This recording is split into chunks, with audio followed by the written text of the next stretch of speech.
Hi viewers, welcome to our channel. ప్రస్తుతం మనతో పాటు ప్రముఖ పొలిటికల్ అనలిస్ట్ కృష్ణ కుమార్ గారు ఉన్నారు. వారితో ఒకసారి మాట్లాడదాం. మేడం నమస్కారం. మేడం నమస్తే మేడం హరిరామ జోగయ్య గారు మరోసారి ఇంకో లేఖ రాశారు మేడం. అంటే మొన్న ఒక లేఖ రాశారు, కాకపోతే ఈ జనసేన టీడీపీ సీట్ల సర్దుబాటు ఏదైతే ఉందో దాన్ని వ్యతిరేకిస్తూ ఆయన రాశారు. దీనికి పవన్ కళ్యాణ్ గారు మొన్న ఒక స్పీచ్లో ఆయన పేరు ప్రస్తావించకపోయినా దీని పరంగానే మాట్లాడినట్టు ఈయన ఫీల్ అయ్యారు.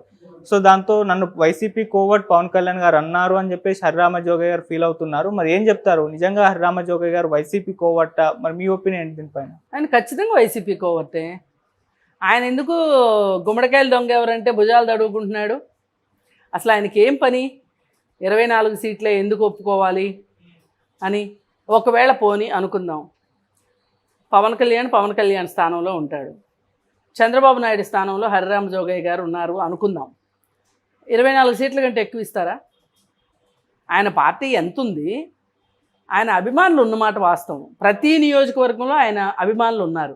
కానీ ఆయన సొంతగా పోటీ చేసి గెలిచేంత స్థాయిలో అయితే అభిమానులు లేరు. ఇది వాస్తవం. ఇప్పుడు పార్టీ కార్యకర్తలు, పార్టీ అభిమానులు, అలాగే ఆయన సినిమా అభిమానులు, వీళ్ళందరూ కలవాలి. సామాన్య ప్రజానీకం కూడా పవన్ కళ్యాణ్ని ఇష్టపడగలగాలి. అప్పుడు మాత్రమే ఆయన సొంతగా పోటీ చేస్తే కూడా ఆయన గెలుస్తారా ఓడుతారా అది వేరే విషయం. 175 స్థానాలకి పోటీ చేయగలిగిన అభ్యర్థులు ఉన్నారా జనసేన పార్టీకి? ఉంటారు. కానీ గెలిచే అభ్యర్థులు, గెలుపు గుర్రాల గురించి మనం మాట్లాడేది. పోటీ చేసి ప్రయోజనం లేదు కదా. ఇంతకుముందు కూడా మనం చాలాసార్లు మాట్లాడుకున్నాం. ఏంటంటే బూత్ మేనేజ్మెంట్ చేయగలగాలి. అంటే ప్రతి బూత్కి ఒక ఏజెంట్ ఉండాలి, అలాగే కార్యకర్తలు ఉండాలి. ప్రతి ఊర్లోనూ కార్యకర్తలు ఉండాలి. ఇప్పుడు ఓటర్ స్లిప్లు ఉంటాయి, అవి ఇవ్వాలి. ప్రతి ఇంటికి తిరగాలి ఓటు కోసం. ఇంత చేయగలిగే వాళ్ళు ఉన్నారా? ఇంత పరిస్థితి ఉందా? లేదు. కాబట్టే కదా పవన్ కళ్యాణ్కి తన బలం ఎంత అనేది ఒక అంచనా ఉండబట్టే కదా చంద్రబాబు నాయుడు తోటి కలుస్తుంది. కానీ మనం ఇక్కడ అలా అని జనసేన పార్టీని తక్కువ చేయడం కాదు. జనసేన పార్టీ ఖచ్చితంగా ఒక నిర్ణాయకమైన పాత్ర పోషిస్తుంది. అంటే ఆ సత్తా అయితే జనసేన పార్టీకి ఉంది. తను సొంతగా గెలవలేకపోవచ్చు, కానీ గెలవగలిగే వాళ్ళకి తోడుగా ఉండి గెలుపుని ఒక స్పీడప్ చేయడానికి. అంటే ఇప్పుడు మనం ఒక రసాయన చర్యలో కెటలిస్ట్ అంటాం, ఉత్ప్రేరకం అంటాం. అది వేస్తే ఆ చర్య, రసాయనిక చర్య మరింత వేగంగా అవుతుంది. అలాంటి వ్యక్తి పవన్ కళ్యాణ్. ఆయనేమి తక్కువ అంచనా వేయడానికి వీల్లేదు. అలా అని ఉత్ప్రేరకం ఒక్కదాంతోనే మొత్తం చర్య అంతా జరుగుతుందా? రసాయనిక చర్య మొత్తం జరుగుతుందా? జరగదు కదా. అది ఆ విషయంలో పవన్ కళ్యాణ్ చాలా క్లారిటీతో ఉన్నాడు. సలహాలు ఇచ్చే వాళ్ళకి ఏం తెలుస్తుంది అన్నాడు. కరెక్టే ఆయన అన్నింది. ఆయన వెంటనే ఆయనకి సూదంట్రాయిలాగా ఆయనకి వెళ్ళి తగిలింది. ఎందుకంటే మరి సలహాలు ఇస్తుంది ఆయనే కదా. ఆయన ఏ ఉద్దేశంతో ఇస్తున్నట్లు?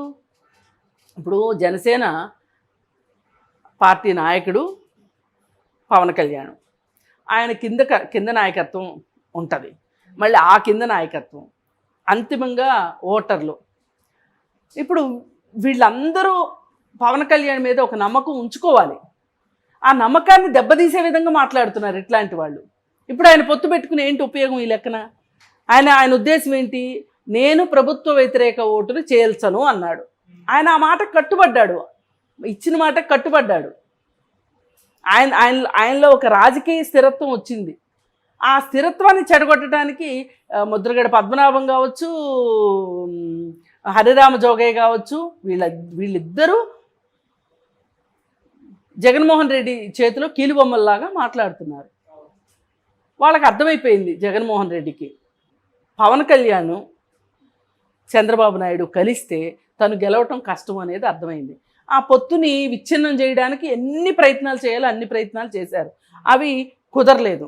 ఈ కుదరని పక్షంలో ఇప్పుడు పొత్తు ఖరారు అయిపోయింది, సీట్లు పంచుకోవడం అయిపోయింది. అందుకని మిగిలింది ఏంటి అంటే వాళ్ళ మీద ఏదో ఒక బురద చల్లించాలి పవన్ కళ్యాణ్ మీద. అంటే ఒక కాపు కులస్తుల్ని నిద్ర లేపటం అనమాట పవన్ కళ్యాణ్కి వ్యతిరేకంగా. ఓకే, ఆ పని చేయాలని చూస్తున్నాడు.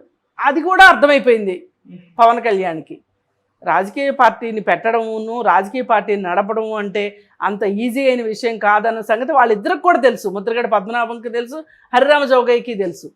కానీ వాళ్ళు మరి ఎందుకు మాట్లాడుతున్నారు ఇట్లా? ఇప్పుడు మీలాంటి వాళ్ళకి నాలాంటి వాళ్ళకి అర్థమైన విషయం వాళ్ళిద్దరికి అర్థం కాదు, కావాలనే మాట్లాడుతున్నారు ఈ విధంగా.